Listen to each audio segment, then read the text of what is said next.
Thank you, Mr. Representative. Whenever I attend an event, first question I ask my staff before I'm briefed on the event, what's the one most important thing I need to know? And they told me it's the governor's birthday. So I guess I'm the last person in the room not to wish you a happy birthday, sir.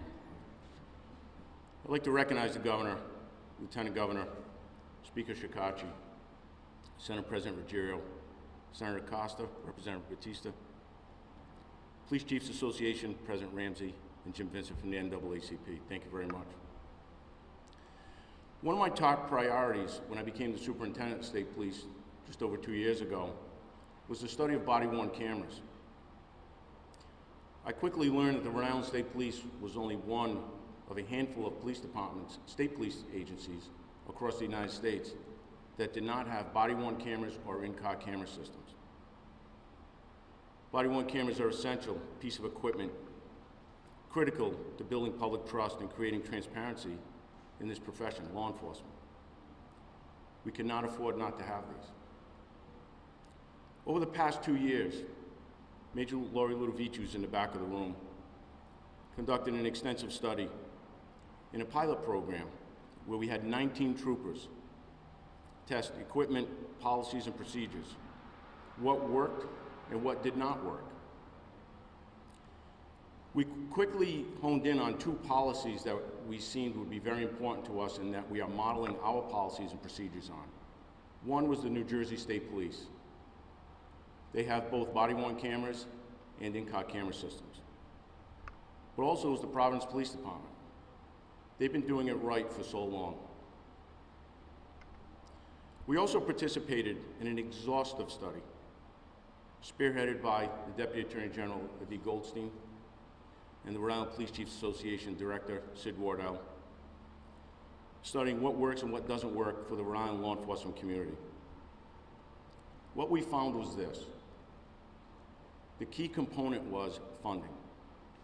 Funding was needed very badly. So here we are today. We would not be here today without the collaboration of our elected officials working together. Governor, thank you. Speaker, Senate President, and the Attorney General for making this happen. Because we would not be here without this funding, without your support, without you working together. In closing, this is a major step forward, not only for the Rhode Island State Police, but for all law enforcement in the state of Rhode Island. I'm now proud to introduce Chief Richard Ramsey of the West Greenwich Police Department and President of the Rhode Island Police Chiefs Association.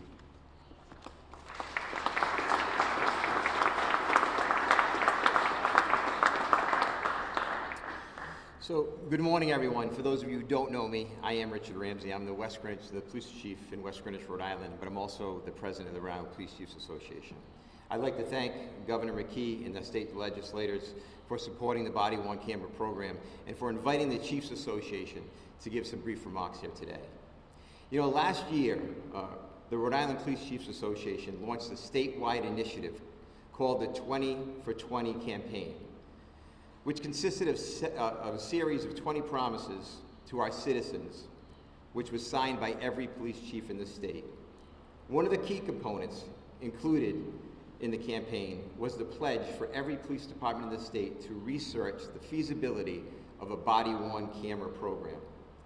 Now, the benefits of the body-worn camera program were well established in improving accountability, transparency, and professionalism.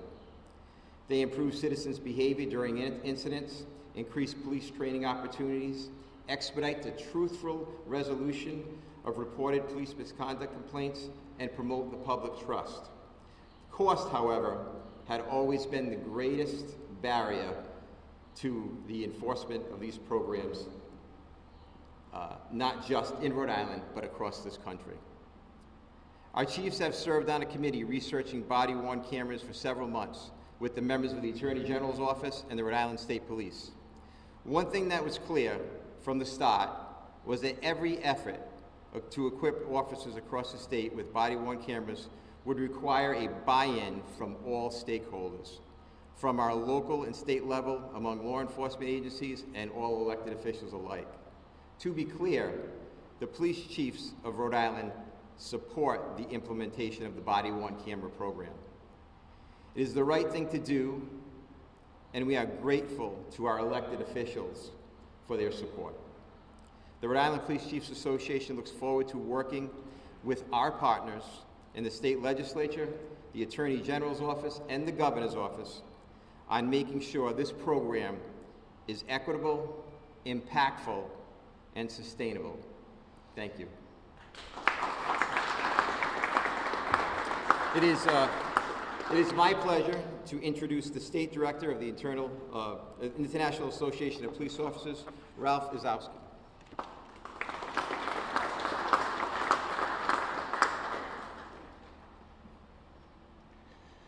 Thank you. I want to thank the Governor's office for inviting us today. The Speaker and the President of the Senate, who always have us included on legislation that affects the rank and file law enforcement officers that we represent. We as a union realize there's work to be done, and this is an excellent beginning. And I thank you for your dedication, your work, and the inclusion of us and the members we represent. We as police officers have a goal, and that goal is truly to serve and protect. The problems have to be solved. The way to solve those problems is by working together, and that's what we plan on doing. So again, Governor, and happy birthday. I want to thank you, and it's my distinct honor to introduce the President of the NAACP, Jim Vincent.